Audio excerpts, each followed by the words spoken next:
Bismillahirrahmanirrahim. Robbi sholli sodri wa yassirli amri wahlul uqdatam min lisani yafqahu qawli. Assalamualaikum warahmatullahi wabarakatuh. Alhamdulillahirabbil alamin. Pada kesempatan kali ini saya Dr. Ranti bisa bersilaturahmi kepada seluruh jamaah Masjid Siti Mardiah melalui media online ini, di mana pada kesempatan kali ini kita akan membahas dan berdiskusi tentang waspada penyakit COVID-19 yang saat ini sedang banyak terjadi. Ya, kasus COVID-19 sendiri pertama kali ditemukan di Wuhan, China pada bulan Desember 2019, yang kemudian pada bulan Januari 2020 diketahui bahwa penyebabnya adalah virus SARS-CoV-2, yang ternyata virus ini sangat mudah sekali untuk menular dari satu orang ke orang yang lainnya, sehingga akhirnya pada saat itu selain di China juga terus berkembang beberapa negara juga terjangkit oleh virus COVID-19 ini, termasuk Indonesia. Mengenai virus SARS-CoV-2 yang menyebabkan penyakit COVID-19 ini, itu merupakan virus corona, yaitu satu golongan dengan virus yang menyebabkan penyakit SARS dan juga MERS yang pada saat itu tahun 2002 dan 2012 juga menyebabkan wabah. Nah, ini Bapak Ibu bisa dilihat di sini, ini adalah gambaran virus corona, di mana virus ini merupakan virus RNA yang dia memang butuh sel-sel hidup yang ada di dalam tubuh manusia untuk bisa berkembang biak.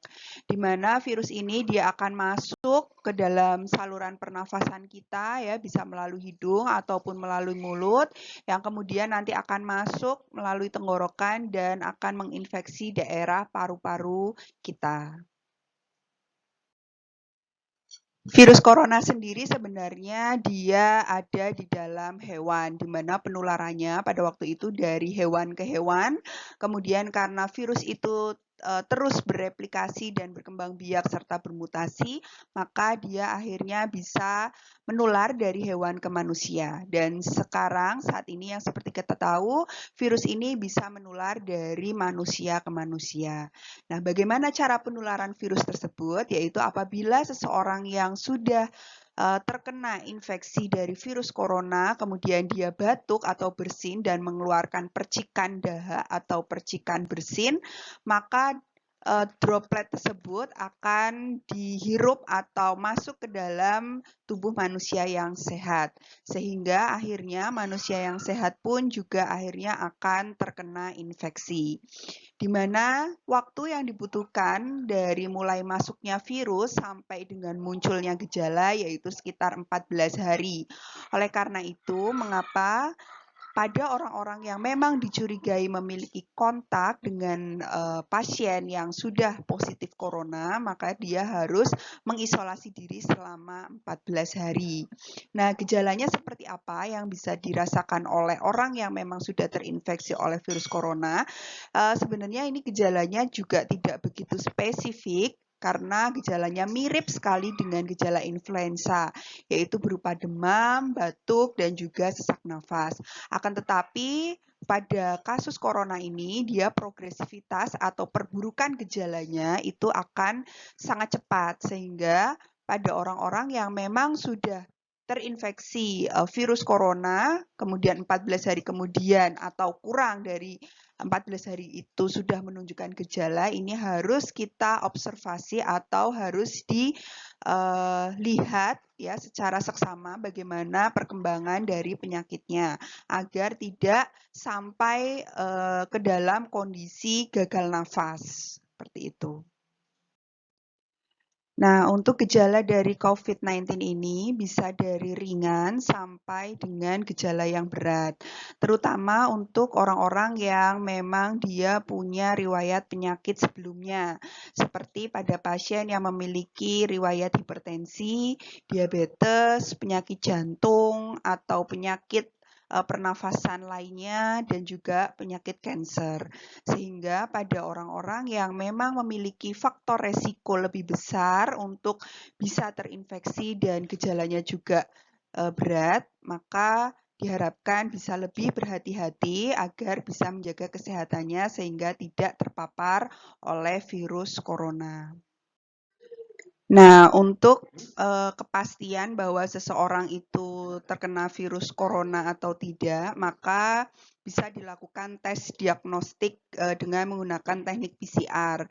Tetapi memang pada saat ini teknik PCR ini masih terbatas, ya, hanya beberapa center yang bisa melakukan tes ini karena alatnya juga mahal, kemudian biayanya juga mahal, sehingga memang pada saat ini pemerintah masih belum bisa memberikan kepada seluruh masyarakat untuk bisa melakukan tes diagnostik untuk mengetahui apakah dia terpapar oleh virus corona atau tidak. Bapak Ibu bisa kita lihat di sini, ini adalah update tanggal 23 Maret 2020 jam 11 tentang wabah COVID-19 yang ada di Indonesia. Bisa kita lihat di sini yaitu ada 48 kasus yang dinyatakan meninggal dari 514. Yang ini artinya bahwa angka kematian di Indonesia itu sudah mencapai 9,3%. Dan bisa kita bandingkan dengan kondisi global yang saat ini angka kematiannya sekitar 4,4%. Oleh karena itu, ini artinya apa? Artinya adalah bahwa wabah COVID yang ada di Indonesia ini merupakan kondisi darurat di mana kita semua sebagai warga negara Indonesia harus berusaha bersama-sama untuk bisa menekan ya angka penyebaran kasus COVID-19 ini. Nah, ini untuk laporan dari Humas DIY update tanggal 21 Maret 2020, di mana di Yogyakarta sendiri sudah ada 5 pasien yang memang positif terkena corona, dan 1 diantaranya sudah dinyatakan sembuh, sedangkan 1 lainnya dinyatakan meninggal dunia. Mungkin kita semua saat ini sering mendengar istilah PDP dan ODP, di mana PDP adalah pasien dalam pengawasan, yaitu pasien yang memang sudah memiliki gejala berupa demam, batuk, dan sesak nafas, serta memiliki riwayat berpergian ke daerah yang terkena wabah COVID-19 ini, di mana dengan adanya screening ya yang dilakukan oleh petugas medis, dia masuk ke dalam daftar pasien dalam pengawasan yang memang harus dirawat di rumah sakit. Sedangkan ODP yaitu untuk orang-orang yang dia memiliki salah satu dari gejala tersebut, entah itu demam atau batuk atau sesak nafas saja, dan memiliki kontak dengan orang yang memang sudah positif terkena corona ataupun kontak ataupun dia berpergian ke wilayah yang wabah seperti itu. Nah, untuk kasus ODP atau orang dalam pemantauan ini bisa melakukan self karantina atau melakukan isolasi secara sendiri dilakukan di rumah. Karena memang bisa kita pahami bahwa tidak semua pasien bisa ditampung di rumah sakit, seperti itu. Nah, untuk pencegahan agar kita tidak terinfeksi oleh virus corona sendiri, itu memang sampai saat ini masih belum ada vaksin yang memang terbukti bisa mencegah masuknya virus corona ke dalam tubuh seseorang. Akan tetapi pada saat ini sudah ada 41 kandidat calon vaksin yang masih dalam penelitian untuk bisa digunakan mencegah penyakit ini. Bapak Ibu, sebenarnya tindakan yang paling baik adalah tindakan preventif, yaitu menjaga agar sampai kita terinfeksi atau tertular virus corona, yaitu dengan cara meningkatkan daya tahan tubuh kita. Nah, mungkin beberapa waktu yang lalu kita mendengar bahwa pemerintah sudah menyiapkan yaitu obat Avigan dan kloroquine sebagai terapi COVID-19 ini. Sebenarnya untuk Avigan dan kloroquine secara indikasi medis itu bukan digunakan untuk terapi COVID-19. Jadi, jika menggunakan obat ini sebagai terapi COVID-19 itu adalah off label, artinya tidak ada dalam daftar indikasi obat ini untuk COVID-19 sebelumnya.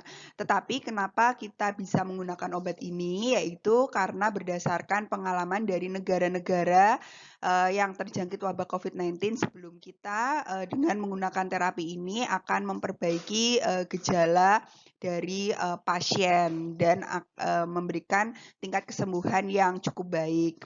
Nah, akan tetapi obat ini memang bukan obat untuk pencegahan, sehingga saya harap Bapak Ibu dan masyarakat pada umumnya itu tidak mencari-cari atau menggunakan obat kloroquine atau Avigan untuk meningkatkan daya tahan tubuh atau untuk mencegah terinfeksi virus corona, karena obat ini adalah obat yang cukup berbahaya jika digunakan tanpa resep dari dokter, seperti itu.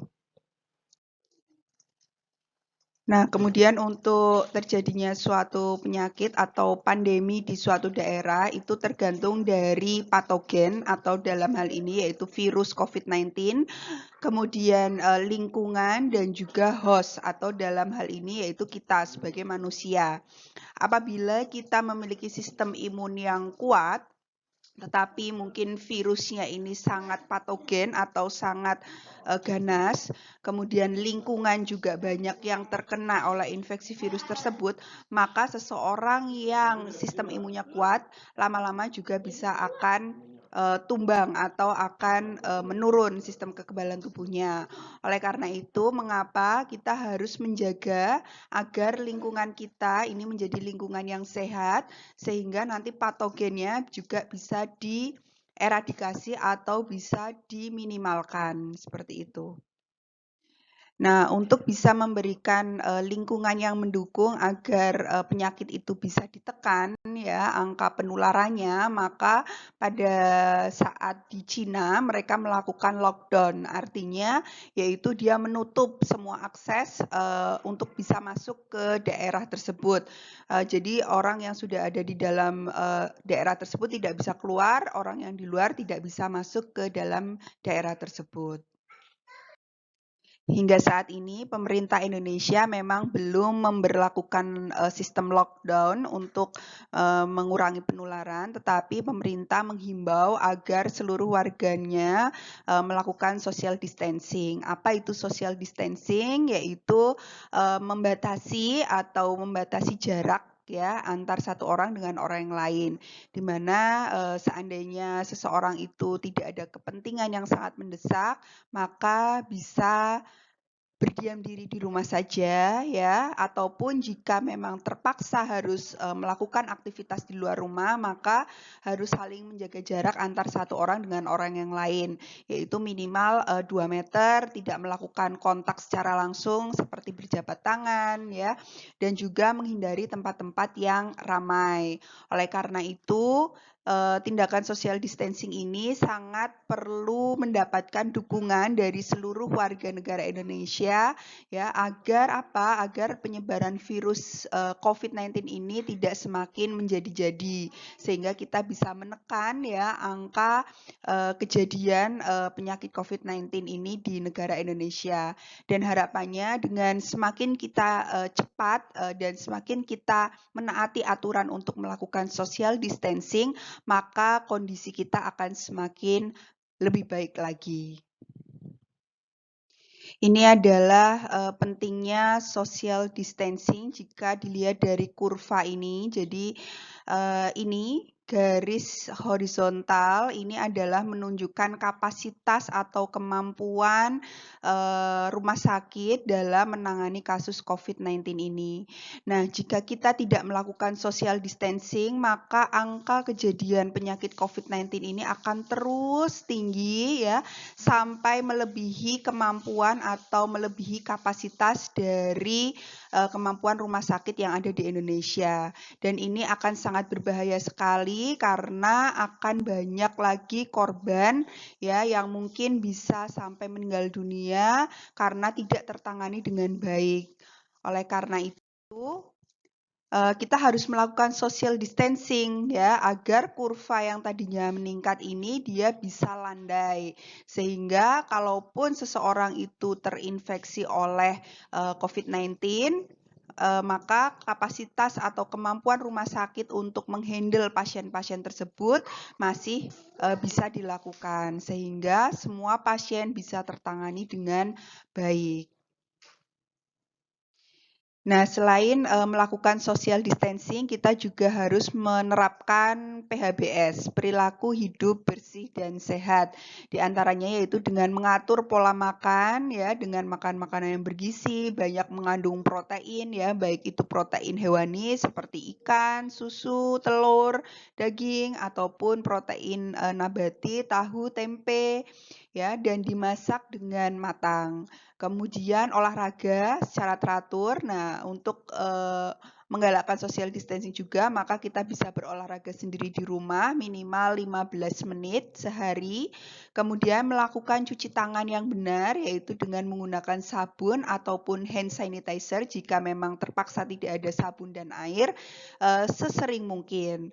Kemudian jika kita batuk ya, maka lakukanlah etika batuk yang benar, yaitu dengan cara menutup menggunakan masker atau menggunakan tisu yang kemudian dibuang di tempat sampah, atau bisa menutup dengan menggunakan lengan siku bagian dalam seperti ini. Nah, seperti itu. Kemudian jika memang demam ya atau mungkin sesak nafas seperti itu, maka bisa memeriksakan diri ke dokter. Kemudian banyak minum air putih minimal 8 gelas sehari atau sekitar 2 sampai 3 liter dalam sehari, menjaga kebersihan lingkungan rumah yaitu dengan membuka jendela sehingga sinar matahari bisa masuk ke dalam rumah yang akhirnya bisa menghilangkan virus-virus ataupun bakteri yang ada di dalam rumah. Dan jangan lupa terakhir yaitu berdoa.